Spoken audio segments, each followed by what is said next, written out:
Jason Regulak, and I guess there is a little bit of a theme of like a few creepy, scary books to talk about.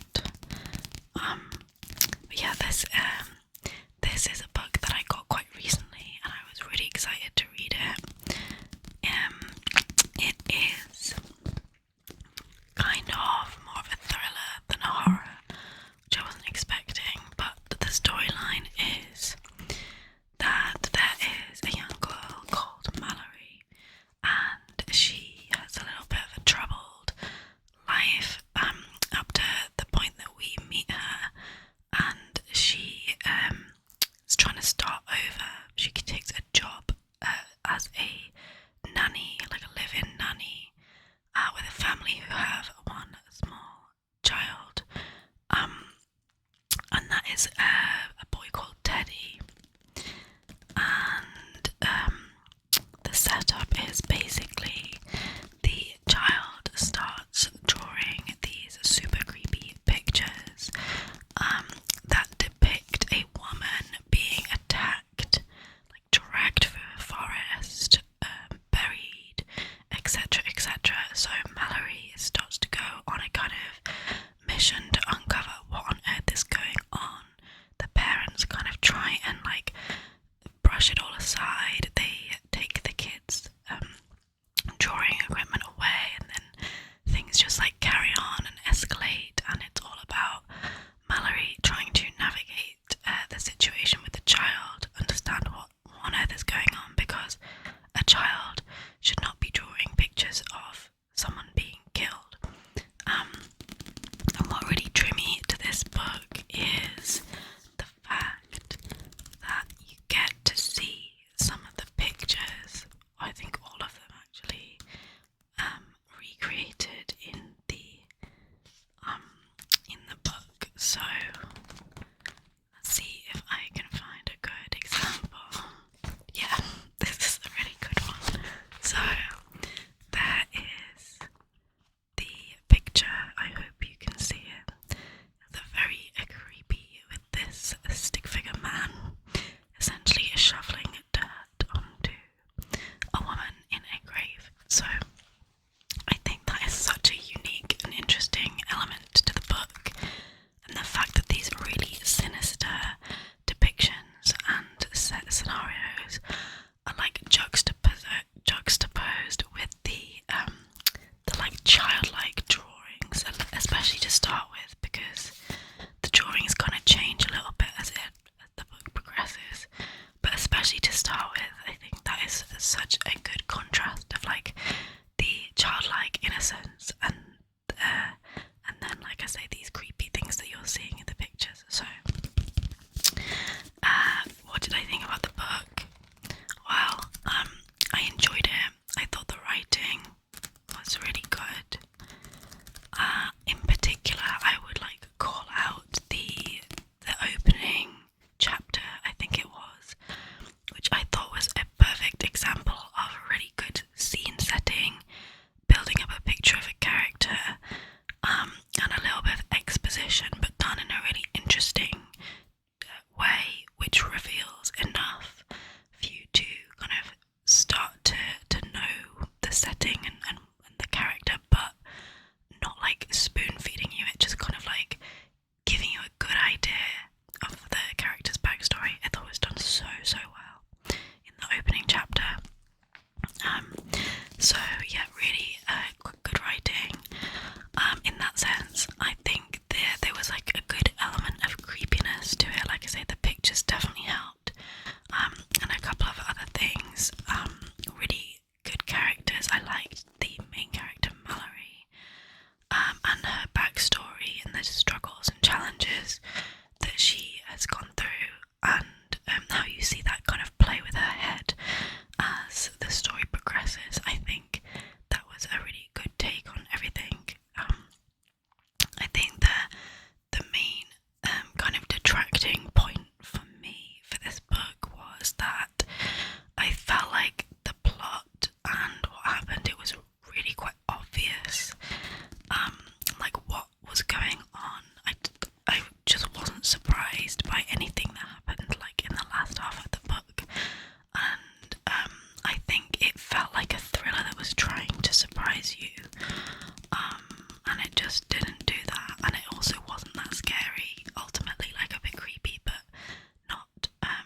Endless War by Danielle L. Jensen. Danielle. I always say Daniel. Danielle. Um, the Endless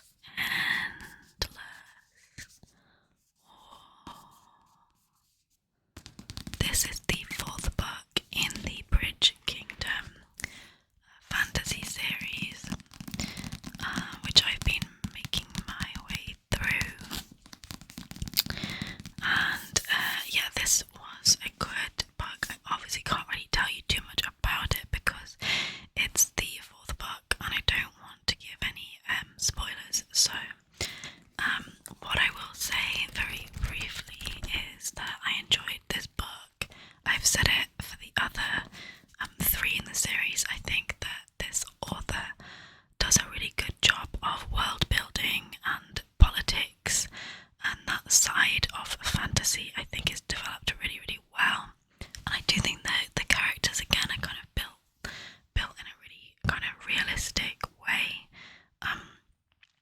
And yeah, very excited to read more of her work because this is the final book in this series. But it definitely, well, this was like a 3-star for me. I loved the first 2 books of the series, kind of 4.5 star, maybe 5 if I was feeling generous.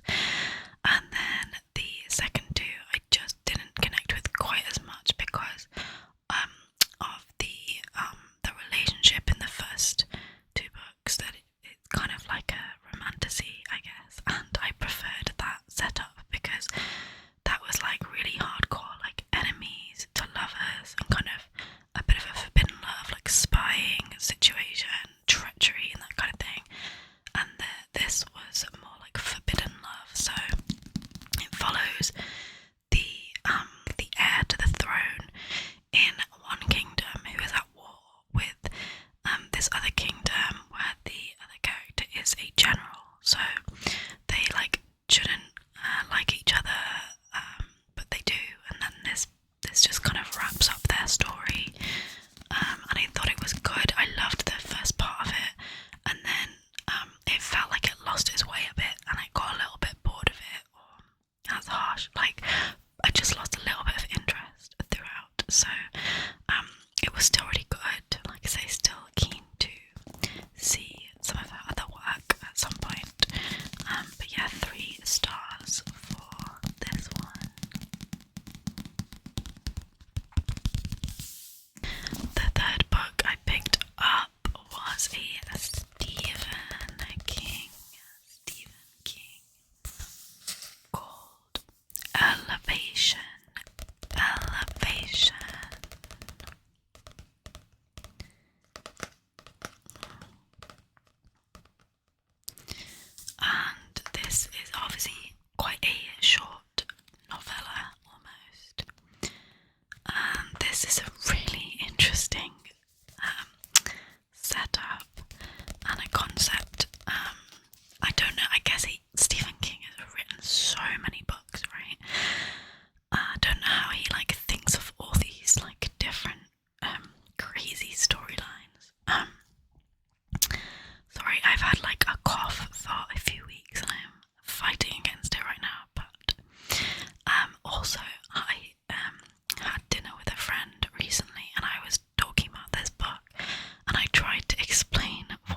outside. But that's not what this book is. It's actually much weirder. And essentially it's how sometimes when we talk about weight, what we really think of is like mass. So mass is like how much of you there is, I suppose, and weight is the effect of gravity on your mass. So you could, like, the reason that we can read scales is because of the effects of gravity, like pulling you down into the, like the, I guess the scales, but like essentially into the earth. So the fact that his weight is changing but his mass is not means that gravity is starting to not act on him in the same way. And then you like forward that on, it's like, what would happen then if someone starts to be immune to the effects of gravity? And that's kind of what this book is about, which, like I say, is so weird. But I must say I did enjoy this book, surprisingly, given that it's a bit left field. I thought the kind of the main element, as it said on the back, really was about the kind of characters in the town and how they kind of come together, and his relationship with them as he's dealing with this problem that he has. And yeah, it just kind of interrogates the kind of small town bigotry.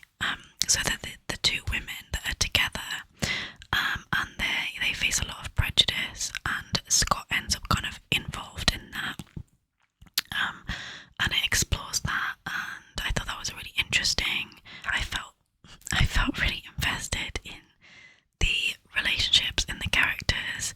They felt, again, very real, and for the most part very likeable. But yeah, overall it was like a really cute might not be the right word, but I thought it was like kind of a cute read, quite wholesome actually in the end. And there was a kind of like a quiet sadness about it, like kind of, I don't know if winsome is a word, and if that might be the one that I'm searching for, but yeah, just this kind of like sadness, but like not in a really like devastating way. I don't know, it was just really kind of nice, a nice little read, despite the weirdness of it. So actually probably one of my, I would say, like top third Stephen King books, which was unexpected. I gave it 3.5 stars, maybe 4 if I was feeling generous. The fourth book that I read in October was Folk Tales of the Night by Chris Salisbury. And this is such a gorgeous little book, which just has lots of different folk stories from across the world, all about different aspects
actually. Um, so yeah, Mary is the great niece of Victor Frankenstein. She knows her great uncle disappeared in mysterious circumstances in the Arctic, but she doesn't know why or how. The 1850s are a time of discovery, and London is ablaze with the latest scientific debates. Mary, with a sharper mind and a sharper tongue, is keen to make her name in this new world, but as a woman her options are limited. So when she discovers some old family papers that allude to the shocking truth behind her great-uncle's past, she thinks she may have found the key to securing her future. But that ambition will come at a cost, especially when a deadly rival sets out to steal her secret. Deliciously gothic, inventive, queer, this subversive twist on a classic tale brims with adventure.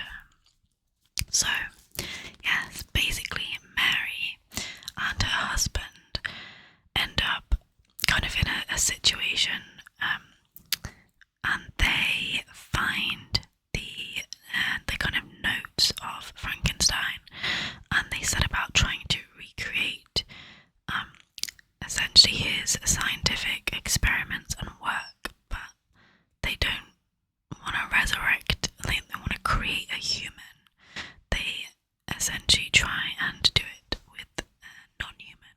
So it's kind of like a gothic Jurassic Park, I would summarize this book as.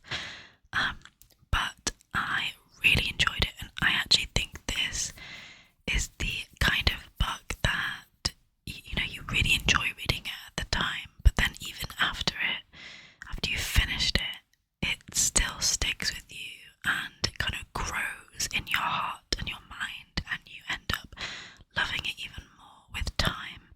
And it's definitely one that you would remember as well. So a book that I thoroughly enjoyed all the time I was reading it. I kind of like Stephen King. Actually, it delved into kind of the injustices in society, both from a kind of racial and a gender perspective, which was really well done, really interesting. Again, like thought-provoking and challenging. So there's that side of it. It's like quiet, I would say quietly romantic. So there is a kind of underlying thread in the book of a kind of romance, but it's kind of in the background, but it's still really beautiful. And I think that it's seamlessly like interwoven with the plot. It's not like a romance explicitly, like, all about the romance. It's just naturally in there, which is really nice. And there's like a lot of kind of jeopardy and kind of the stressful elements to what they're doing. Half the time you're like, what? Stop doing this stupid stuff. But yeah, the main character, Mary, is very likeable, very feisty, a great main female character. And yeah, the book itself is kind of heartbreaking at times. It kind of does a lot of the same thing, I suppose, Frankenstein itself does, which is kind of exploring man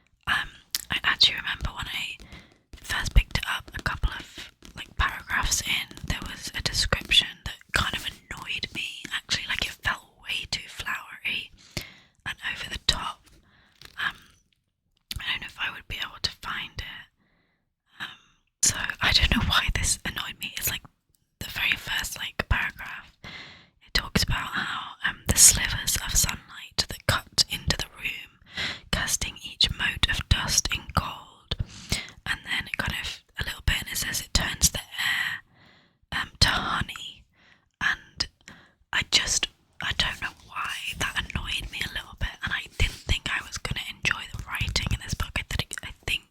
I thought it was going to be like over the top, flowery, descriptive, but in a way that felt forced and like it was trying too hard. But I must say, after that one part where I was like, oh, I don't know if I'm going to enjoy the style, I actually loved it for the rest of the book. So either it just ended up feeling really natural, or I didn't notice it for whatever reason, or maybe that paragraph was like an exception. It was, like I say, very rich and detailed and beautifully written though, so maybe I was just fine after that and it just felt natural. So yes, anyway, I gave this book 4.5 stars. 4.5 stars. And I really loved it. If you like gothic feeling literature and you enjoyed Frankenstein, and even if you probably didn't enjoy Frankenstein, this is a good one to pick up.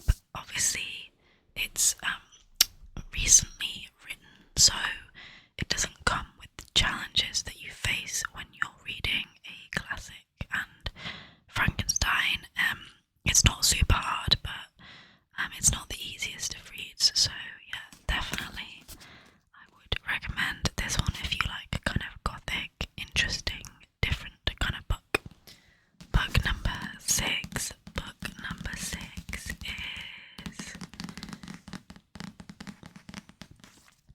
No One Gets Out Alive. No One Gets Out Alive by Adam Neville. And if you can't tell from the title and the picture, this is a horror novel. Definitely the most intense horror novel I've read in a while. And according to the roundel on here, it is now a film on Netflix. If you have that and you enjoy a scary film, I feel like this would be very good. I don't have Netflix, so I can't watch it, but I imagine there's a lot in here that would make for a fantastic scary film. So if you don't feel like picking up a book which is 630 pages, you could just watch a 2-hour film. So what is it about? This is so multi-layered in terms of the horror vibes, but anyway, we'll get on to that. It says, cash-strapped, working for temping agencies and living in shared accommodation, Stephanie Booth feels that she can fall no further. So when she takes a new room at the right price, she believes her luck has finally turned. But 82 Edge Hill Road is not what it appears to be. It's not only the eerie atmosphere of the vast, neglected home, or the disturbing attitude of her new landlord, Naka Maguire, that make her uneasy. It's the whispers behind the fireplace, the scratching beneath the floors, the footsteps in the dark, and the young women weeping in the neighbouring rooms. When Naka's menacing cousin Fergal arrives, the danger exceeds her darkest imaginings. But this is merely a beginning, a gateway to horrors beyond Stephanie's worst nightmares. And in a house where no one listens to the screams, will she ever get out alive? So,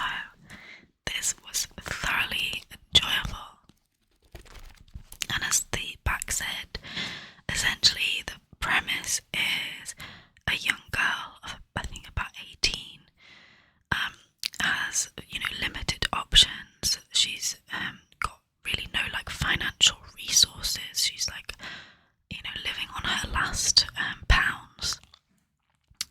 She doesn't have like a family home that she can go back to, and she takes a really cheap room in a house share with a really dodgy landlord.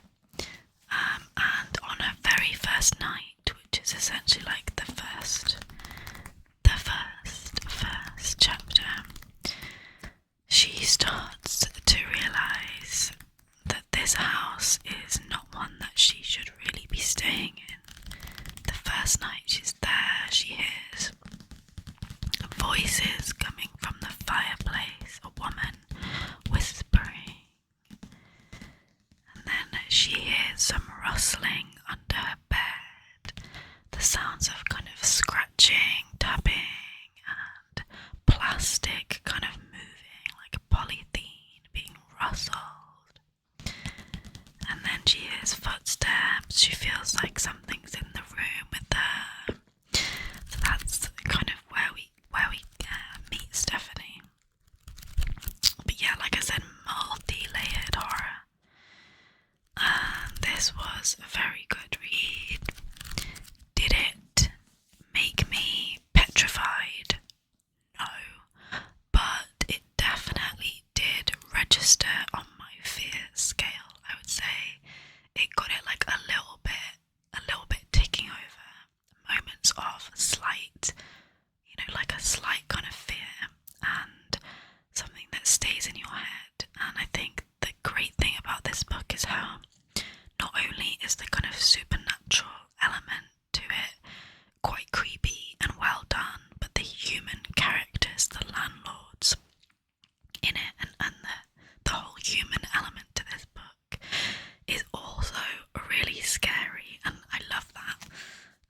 So yeah, really interesting, and how it kind of develops and gets more intense as it goes along. I really appreciated that. So one of the things that did slightly annoy me about this book was the main character. I didn't love her that much, particularly to start off with, because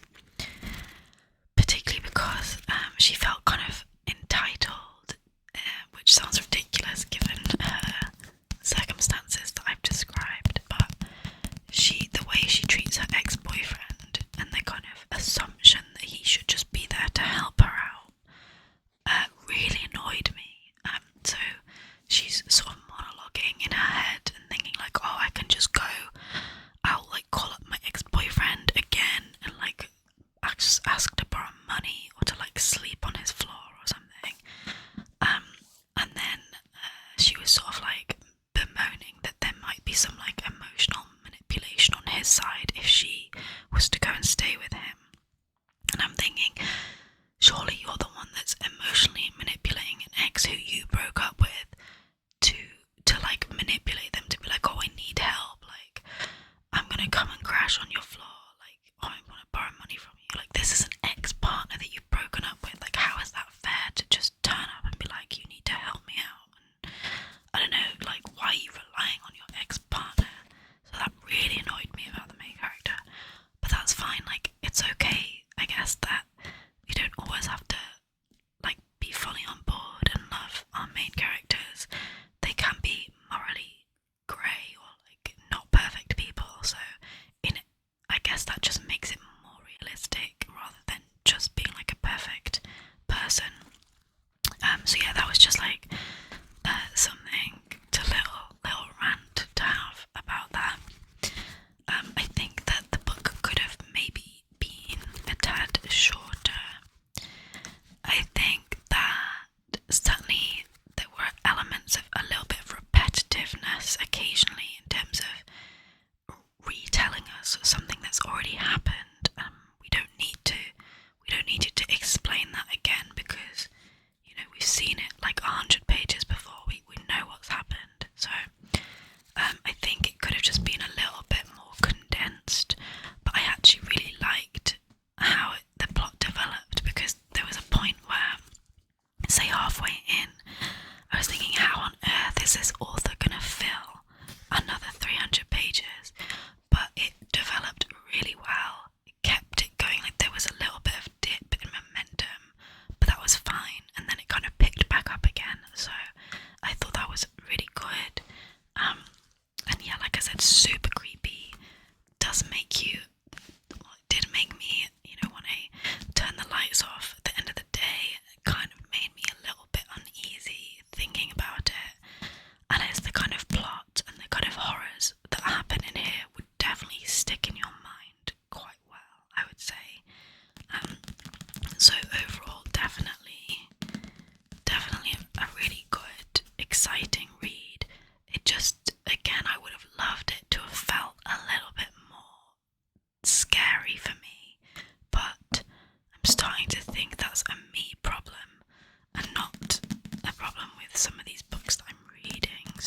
So